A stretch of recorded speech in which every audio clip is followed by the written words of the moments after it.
बेटा बहू कैसे हैं? सब ठीक है ना? फोन आया था उसका। नमस्कार। नमस्कार। आइए आइए बीएलओ दीदी, आइए बैठिए बैठिए। आराम से। बाबा, आपकी तबीयत कैसी है? हाँ ठीक है, चल ही रहा है। ठीक है। आप लोग सब? और आपकी उम्र 85 वर्ष से अधिक तो हो चुकी है। हाँ हाँ। तो बाबा, लोकसभा चुनाव में आप वोट देने जाएंगे ना?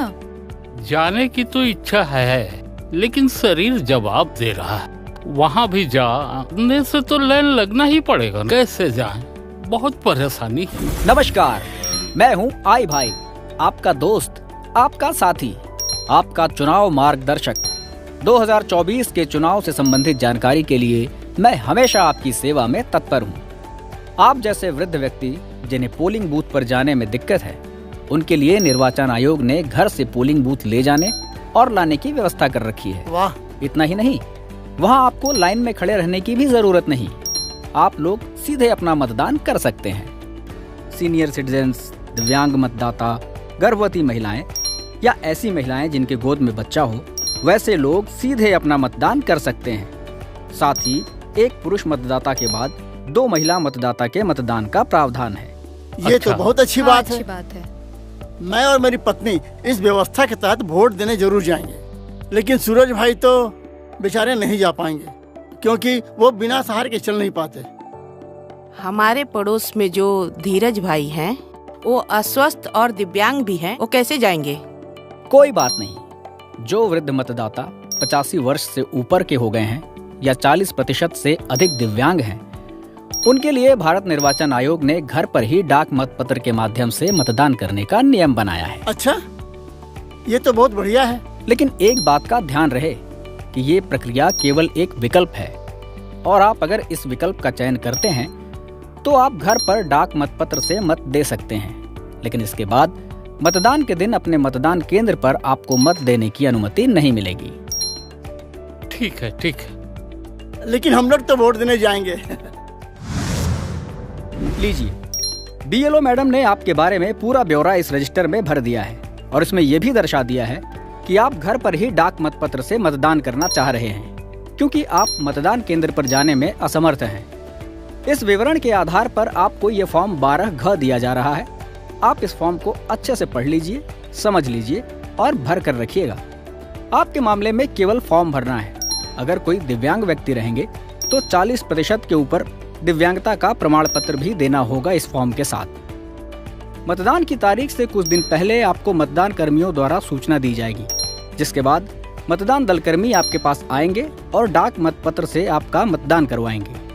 लेकिन ध्यान रहे, यदि आप सूचित करने वाले दिन अपने घर पर अनुपस्थित रहे तो आपको एक बार फिर से सूचित किया जाएगा।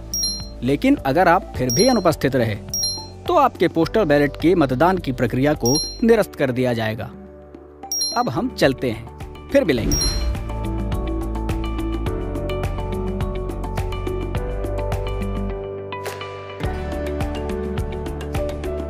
देखिए बाबा, मतदान दल कर्मी आए हैं। नमस्ते बाबा, मैं पोलिंग ऑफिसर 1 हूँ। मेरे साथ पोलिंग ऑफिसर 2 आए हुए हैं। माइक्रो ऑब्जर्वर भी साथ में है, बीएलओ भी हैं, सेक्टर ऑफिसर भी हैं, वीडियोग्राफर भी हैं और साथ में जो हमारे कैंडिडेट खड़े हैं चुनाव में, उनके एजेंट भी आए हुए हैं। वीडियोग्राफर जो है इस पूरी प्रक्रिया की वीडियोग्राफी करेंगे।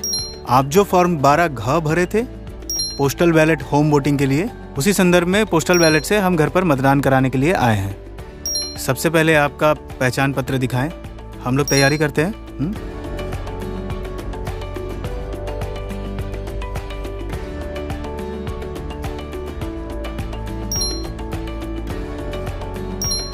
आप प्रारूप 13K डिक्लेरेशन फॉर्म, प्रारूप 13K छोटा लिफाफा क, प्रारूप 13G बड़ा लिफाफा ख एवं पोस्टल बैलेट देख सकते हैं। अब पोलिंग ऑफिसर 1 आपके पहचान पत्र के अनुसार अपने लिस्ट यानी कि एनेक्चर 12 में आपका नाम चेक करने के बाद एनेक्चर 10 में आपके नाम के साथ मतदाता सूची की संख्या, पहचान पत्र का ब्यौरा व तिथि दर्ज करने के बाद आपका हस्ताक्षर लेंगे। आपको बिना किसी दबाव के अपना मत अपनी इच्छा के अनुसार अपने पसंद के उम्मीदवार को ही देना है। जिसे अन्य कोई भी व्यक्ति नहीं देख पाएगा।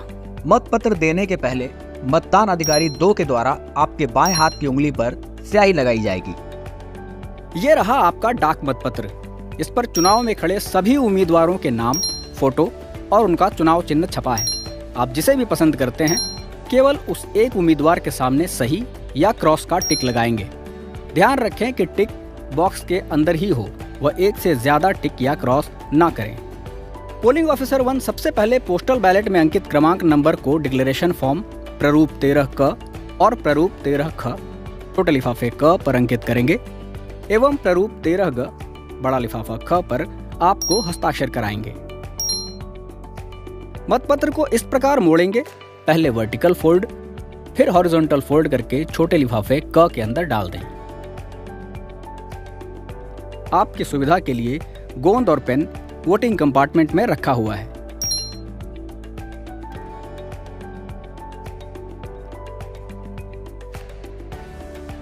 ये छोटा लिफाफा क में बंद करने के बाद उपस्थित पेस्ट की सहायता से सील बंद करने के बाद आप इसे और घोषणा पत्र 13 क को मतदान अधिकारी 1 को दिखाएंगे और इस बड़ा लिफाफा ग तथा घोषणा पत्र पर अपना हस्ताक्षर करेंगे।